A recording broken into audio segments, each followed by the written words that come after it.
कभी कभी ऐसा लगता है कि मैं कोई सपना देख रही हूँ।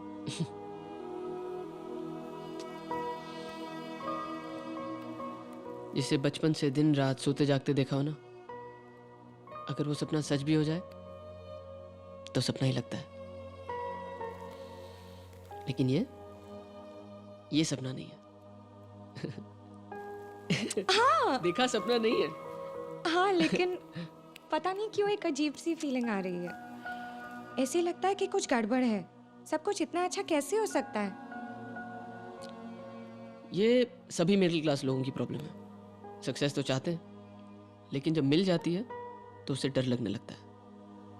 हो सकता है ऐसा ही हो, पर पता नहीं क्यों ये घर देख के मुझे हैंसल और ग्रेटल का घर याद आ रहा है।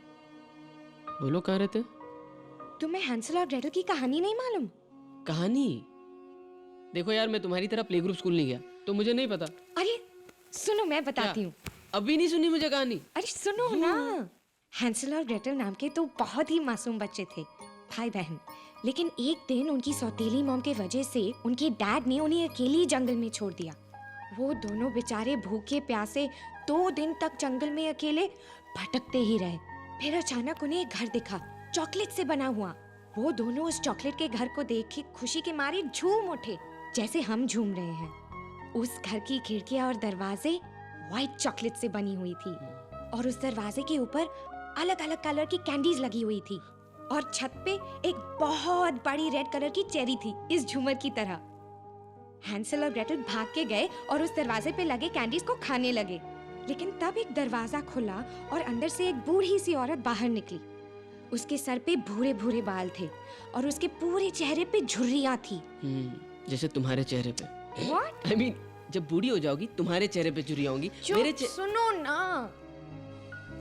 हैंसल और ग्रेटल पहले तो घबरा गए थे, लेकिन तभी उस बूढ़ी औरत ने उन्हें अंदर लेके बड़े प्यार से खाना खिलाया। Cakes, pastries, cookies, chocolates. अच्छा, फिर क्या हुआ? लेकिन हैंसल और ग्रेटल को ये नहीं मालूम था कि असल में वो बूढ़ी औरत एक चुड़ैल है, अ विच, और वो अगले ही दिन उन्हें पका के खाने वाली है। एक मिनट। मतलब तुम्हें हमारा ये घर देखकर उस चुड़ैल का घर याद आया? हाँ।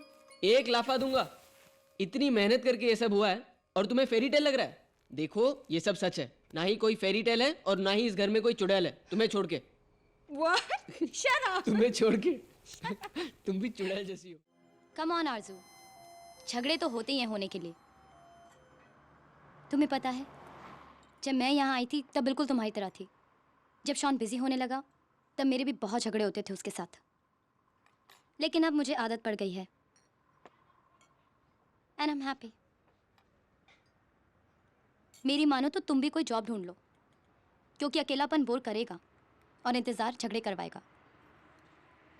बात वो नहीं है नंदिनी। बात ये है कि कुणाल बदल रहा है या बदल चुका है, और मैं यहाँ सिर्फ कुणाल के लिए आई हूँ, इस लाइफस्टाइल के लिए नहीं। सब पहले यही कहते हैं, फिर कुछ ही दिनों में आदत पड़ जाती है इस लाइफस्टाइल की, जो कि बाद में कभी नहीं छूटती। पर तुम मुझे जानती नहीं हो नंदिनी। हाँ, पर इस लाइफस्टाइल को बहुत अच्छी तरह से जानती हूँ मैं आरज़ू। किसी तरह से जकड़ लेती है ये तुम्हें। मैं गारंटी के साथ कह रही हूँ, अगली बार जब तुम छुट्टियों में मुंबई जाओगी ना, तब तुम्हें वहाँ का पानी तक भी अच्छा नहीं लगेगा। हर जगह हाथ में बॉटल्स लेकर घूमोगी बिस्लरी की, गालियाँ दोगी उन पॉटहोल्स वाली सड़कों को, भीड़ को, गंदगी को, पसीने को और वहाँ के लोगों को। और तब तुम्हें एहसास होगा कि तुम्हें इस लाइफस्टाइल की कितनी आदत पड़ चुकी है। तो अगर तुम्हें ये लाइफस्टाइल मेंटेन करना है तो अपने बिजी बदी की आदत तो डालनी पड़ेगी। Welcome to the trap.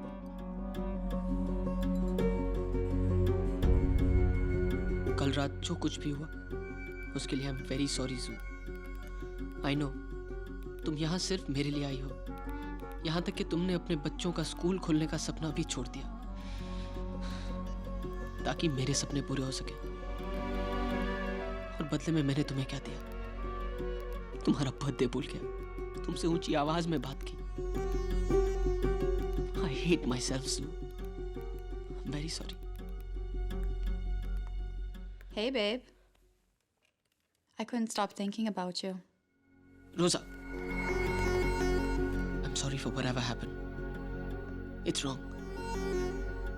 I was drunk, and I'm married, and I love her. Don't be sorry. I don't care if you're married. It's not about that, Rosa.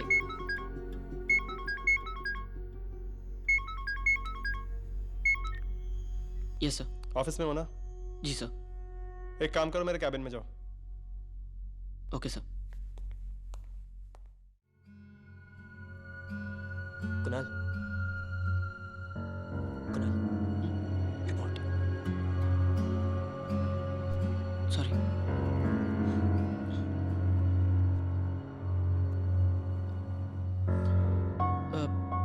Trinity Diamonds exported $4 million worth of polished diamonds this May at the average of 1,657.44 per carat.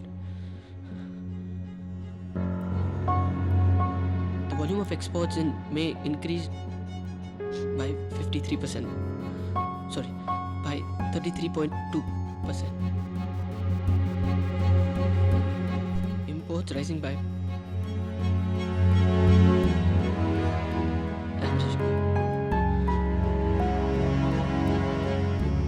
averaging 1,300 and